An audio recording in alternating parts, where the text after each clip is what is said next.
Tanto é que a intensidade do comportamento concretamente imputado à reunião de 18 de julho de 22 e o conteúdo do discurso não foi tamanha a ponto de justificar a medida extrema da inelegibilidade.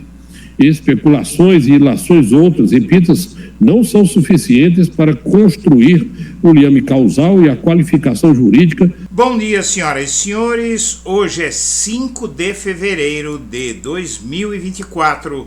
São 8 horas da manhã.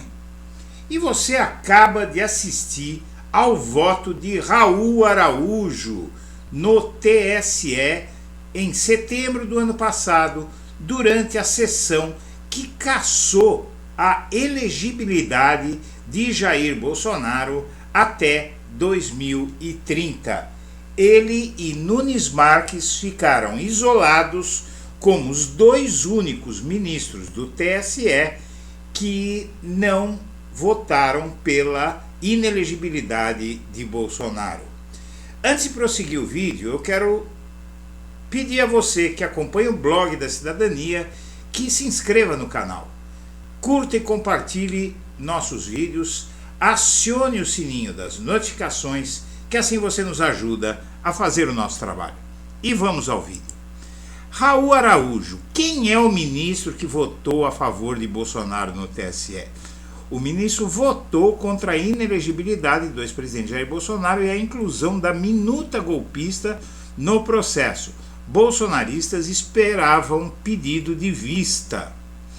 O ministro do TSE, Raul Araújo, foi o primeiro da corte que votou contra a inelegibilidade de Bolsonaro ao divergir do relator da ação, ministro Benedito Gonçalves. O voto foi proferido na terceira sessão do caso. Aliados de Bolsonaro tinham a expectativa de que o ministro pedisse vista no julgamento, que pode tornar o ex-presidente inelegível por 8 anos por abuso de poder político e econômico. Contudo, o magistrado apresentou o voto pela absolvição de Bolsonaro e rejeitou a inclusão da minuta golpista. Bom, o que acontece é que o Raul Araújo, ele não é apenas membro do TSE. Aliás, agora ele é o relator do TSE, ele ocupou o lugar do ministro Benedito no TSE e agora ele que comanda lá a relatoria dos processos. Mas o fato é o seguinte, ele também, Raul Araújo, é ministro do STJ e é o STJ que vai julgar o assassino de Marielle. A delação de Rony Lessa deve ser decidida pela Corte Especial do STJ. A partir desta semana, quem acompanha de perto o caso Marielle está na expectativa de novidades que poderão surgir a partir do STJ. O judiciário voltou do recesso e aguarda-se a decisão sobre a homologação da delação premiada do matador Rony Lessa, negociada com a PF. O relator do caso é o ministro Raul Araújo, bolsonarista até a tampa, que teve a coragem de, durante o julgamento da inelegibilidade de Bolsonaro, com todas as provas que havia, dizer que não havia motivos para torná-lo inelegível. Pelo seu perfil, a tendência é que ele não decida monocraticamente o processo, embora esteja autorizado a fazê-lo. Quem acompanha seus julgamentos, ele está no STJ desde 2010, garante que Araújo levará a delação para ser decidida pela Corte Especial do STJ, que é um órgão integrado pelos 15 ministros mais antigos. Seja como for, o fato de esse homem bolsonarista, como ele demonstra ser em tudo que eu mostrei aqui, votar e julgar o assassino de Marielle é algo extremamente preocupante, porque ele já prestou inúmeros serviços para Bolsonaro e a sociedade tem que ficar de olhos abertos e se preparar para punir qualquer tentativa de acobertar o autor, o mandante do assassinato frio, cruel e covarde de Marielle Franco. Bolsonaro enaltece mortes pela rota em São Paulo. Vão operar mais uns 40 lá. É Bolsonaro dizendo que a polícia vai matar mais 40 pessoas no lugar do soldado que foi morto por um bandido. E aí vai se instalar de novo aqui em São Paulo um morticínio descontrolado por vingança, que não pode ser, minha amiga, meu amigo, o objetivo da polícia. A polícia não pode se vingar, o judiciário não pode se vingar. Eles têm que se restringir a cumprir a lei. Sair matando indiscriminadamente para vingar, para produzir uma sensação de medo entre as comunidades e inclusive atingindo não só os bandidos, mas gente inocente também, como se viu no Guarujá recentemente. Quantas pessoas que eram inocentes e foram mortas por conta de uma vingança da polícia. Mas o Jair Bolsonaro, solto, continua prejudicando a sociedade brasileira. Ele afirmou durante o encontro com apoiadores no sábado em Angra dos Reis que as rondas ostensivas Tobias de Aguiar, a rota, a tropa de elite da Polícia Militar de São Paulo, deve matar cerca de 40 suspeitos na Baixada Santista. Qualquer outra pessoa, em qualquer país civilizado, que desse uma declaração dessa, seria presa imediatamente por apologia ao crime. E o Zema, ao lado de quem mais? Do Nicolas e um tal de Cleitinho, diz que alunos poderão ir à escola sem tomar vacina. Ou seja, o governador de Minas Gerais está estimulando as pessoas a não tomarem vacina. E a sociedade brasileira, o poder judiciário, continuam admitindo esse tipo de comportamento que já custou a vida de centenas de milhares durante a pandemia. Até quando? O Itamaraty me deu uma bofetada, diz a embaixadora Isabel Eivaert. Diplomata brasileira questiona na justiça o sistema de promoções do Ministério das Relações Exteriores, que na avaliação dela tem privilegiado homens brancos. Única mulher negra na lista para ser ministra de primeira classe, a escolha recaiu a favor de um colega quase 30 posições atrás dela, mas que tem a vantagem de ser homem. Aí eu repito a pergunta: até quando? Soraya Tronic aciona a polícia do Senado por ameaça de agressão. Ela recebe um e-mail anônimo dizendo que um agressor que se intitula Faixa Preta, dizendo a ela que vai quebrar apenas 4 costelas dela. Soraya Tronic é uma anti-bolsonarista ferrenha.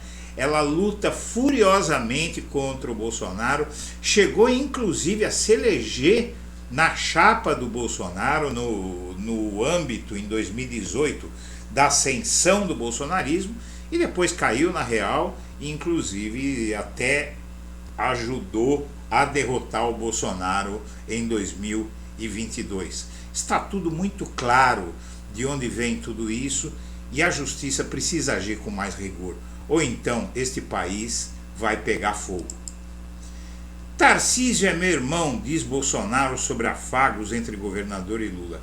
Perguntado sobre a relação entre Lula e Tarcísio no evento de lançamento da construção de um túnel que liga a cidade litorânea paulista de Guarujá à cidade litorânea paulista de Santos, o Bolsonaro se limita a dizer: Tarcísio é meu irmão. Ele não sabe o que dizer, simplesmente por uma razão: esse irmão dele está indo para a aba de Lula porque ele sabe que o Bolsonaro está afundando. Cedo ou tarde isso vai acontecer. E o Malafaia e um ex-âncora da Jovem Pan, tal de Pavinato, pediram prisão de Moraes por morte de bolsonarista. É um absurdo isso. O homem estava preso e tinha que estar preso. E há fatos que mostram, há informações que mostram que ele morreu porque estava doente mesmo, mas foi uma morte súbita, né? O Silas Malafaia e o advogado Tiago Pavinato, ex-apresentador da Jovem Pan, pediram a prisão de Alexandre de Moraes após a morte do patriota. Veja que eles não pedem um julgamento, não pedem um processo legal, eles pedem a prisão, não é? Se for assim, basta ser suspeito de alguma coisa, como eles acham, não é? Não que seja, mas como eles acham que Moraes é suspeito, for suficiente para prender a pessoa, então peçam a prisão do Bolsonaro, que as suspeitas contra ele são muitas. E a Gleisi se indigna com o tamanho das emendas parlamentares. Emendas são mordidas que deputados e senadores dão no orçamento da República para gastarem como quiserem nas suas bases eleitorais, nos municípios, nos estados deles.